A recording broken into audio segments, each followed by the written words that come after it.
যানজট আর দূষণে ক্লান্ত আমাদের রাজধানী ঢাকা।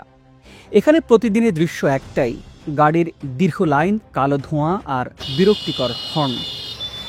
জীবন যেন আটকে আছে অসহনীয় যানজটে। এই নগরীর প্রায় 2.5 থেকে 3 কোটি মানুষের প্রতিটি সকাল সন্ধ্যা কাটে এক অসহনীয় যন্ত্রণায়। কিন্তু এমন সংকটের মধ্যেই দেখা দিয়েছে এক আশার খবর। এবার ঢাকার রাস্তায় নামতে যাচ্ছে অত্যাধুনিক, আরামদায়ক এবং পরিবেশ বান্ধব বৈদ্যুতিক বাস।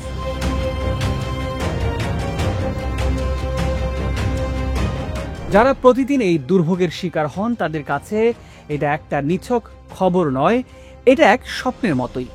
এমন এক স্বপ্ন যেখানে ঢাকার বাতাস থাকবে পরিষ্কার, যাতায়াত হবে নির্বিঘ্ন। প্রিয় দর্শক, আজকের প্রতিবেদনে জানাবো কবে থেকে এই বাসগুলো নামবে, কোথায় থাকবে চার্জিং স্টেশন, আর কেমন হবে বাসগুলো। তো চলুন শুরু করা যাক।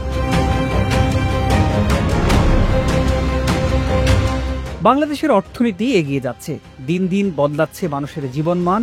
উত্তরা থেকে মতিঝিল পর্যন্ত মেট্রো রেল এরই মধ্যে দিয়েছে পরিবেশ বান্ধব গণপরিবহনের স্বাদ। এবার সেই ছোঁয়া আসছে সড়ক পরিবহনেও। 400টি বৈদ্যুতিক বাস যুক্ত হবে ঢাকার রাস্তায়। 2,500 কোটি টাকার প্রকল্প বাস্তবায়িত হবে বিশ্ব ব্যাংকের অর্থায়নে। প্রথম ধাপে বাসগুলো চলবে ঢাকা থেকে নারায়ণগঞ্জ রুটে। বাসগুলো থেকে কোনো ধোঁয়া কিংবা কোনো শব্দ বের হবে না। সম্পূর্ণ শীতাতপ নিয়ন্ত্রিত এই বাসগুলোতে থাকবে উন্নত মানের আসন, ডিজিটাল টিকিটিং এবং লাইভ ট্র্যাকিং সিস্টেম। শহরের শ্রমজীবী মানুষ, শিক্ষার্থী এবং যাত্রীদের জন্য এটি বিরাট একটা স্বস্তির খবর। আর দীর্ঘ লাইনে দাঁড়িয়ে থাকার দিনও শেষ হবে তখন। এই বাসগুলো কোথা থেকে আসবে চলুন একটু জেনে নেই।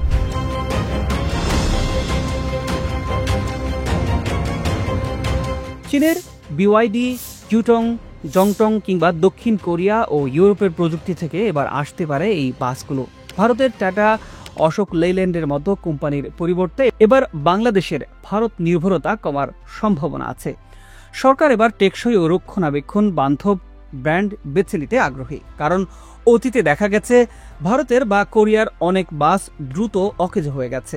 এছাড়া অভিজ্ঞ চালক, দক্ষ টেকনিশিয়ান এবং নিয়মিত রক্ষণাবেক্ষণের অভাবেও এসব বাস বেশি দিন টিকেনি।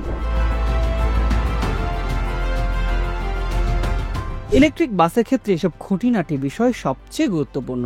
সামান্য অবহেলাতেই মুখ থুবড়ে পড়তে পারে ইলেকট্রনিক্স বাসের পুরো এই প্রকল্প। এই প্রকল্পটি শুধু পরিবেশ বান্ধব নয়, এটা ঢাকার পরিবহন ব্যবস্থার রূপান্তরের সূচনা। পুরনো ডিজেল বাস ধীরে ধীরে সরিয়ে ফেলা হবে।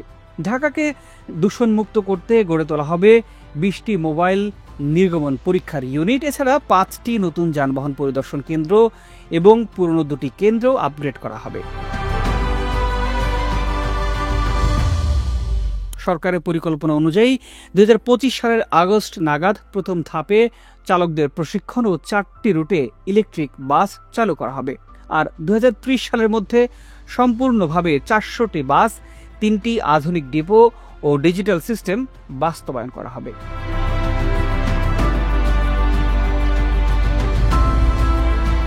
বিশ্বের বড় শহরগুলো এরই মধ্যে বৈদ্যুতিক বাস ব্যবহারের বিপ্লব ঘটিয়েছে। চীনের সেনজেন শহরে 17,000-এর বেশি ইউভি বাস চলাচল করছে। নরওয়ে, নেদারল্যান্ডস, ফ্রান্স, জার্মানিতে এই ইভি বাসগুলো বাধ্যতামূলক করা হচ্ছে। যুক্তরাষ্ট্র বৈদ্যুতিক বাস ব্যবহারে বড় অঙ্কের বরাদ্দ দিয়েছে। ভারতও পিছিয়ে নেই এক্ষেত্রে। চেন্নাই, দিল্লি, মুম্বাইয়ে ইভি বাস চালু হয়েছে। ঢাকার জন্য এই প্রকল্প সময়োচিত, কিন্তু প্রশ্ন রয়েই যায়, এটা কি শুধু লোক দেখানো হবে নাকি সত্যিকারের পরিবর্তনের সূচনা ঘটবে? ডিপো নির্মাণ, প্রশিক্ষিত জনবল, ব্যাটারি ও পার্টসের নিরবিচ্ছিন্ন সরবরাহ এসব নিশ্চিত করা খুবই জরুরি এই প্রকল্পের জন্য। নইলে স্বপ্ন ধূলিসাৎ হতে বেশি দিন সময় লাগবে না। এই বাস শুধু যানবাহনের জন্য নয়, এটা শহরের নতুন প্রাণ হবে, নগর উন্নয়নের প্রতীক হবে। এটি শুধু যানজট কমানো বা দূষণ কমানো নয়, এটা রাজধানীর জীবনের মান উন্নয়নের হাতিয়ার হবে। এমনকি এসডিজি লক্ষ্যমাত্রা অর্জনের পথকেও আরও সহজ করবে। এই প্রকল্প এখন আর পরিবহন খাতের মধ্যে সীমাবদ্ধ নেই। সরকার এটি ভবিষ্যতের শহর নির্মাণের অংশ হিসেবে দেখছে। 2025-26 অর্থ বছরের বাজেটেও এটির উল্লেখ আছে। অর্থ উপদেষ্টা জানিয়েছেন, পরিবহন খাত ঢেলে সাজাতে আইন সংশোধনও করা হবে।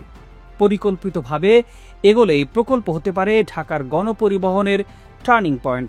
ঢাকার প্রতিটি মানুষ জানে পাবলিক ট্রান্সপোর্ট মানেই দুর্ভোগ, কিন্তু বৈদ্যুতিক বাসের এই নতুন অধ্যায় সেই গল্প বদলে দিতে পারে, নিঃসন্দেহে এটি বলাই যায়। বিশ্বব্যাংকের $640 মিলিয়ন সহায়তায় $175 মিলিয়ন বরাদ্দ রাখা হয়েছে এই প্রকল্পে। একক অপারেটর মডেল বাস্তবায়িত হবে যাতে বিশৃঙ্খলা কমে যায়। 3টি আধুনিক চার্জিং ডিপো হবে পূর্বাচলে, ঝিলমিলে ও নারায়ণগঞ্জের পাশে। এটা শুধু গাড়ি নয়, এটা নতুন স্বপ্নের প্রতীক। এই পরিবর্তনের জন্য শুধু সরকার নয়, নাগরিকদেরও দায়িত্বশীল ভূমিকা পালন করতে হবে।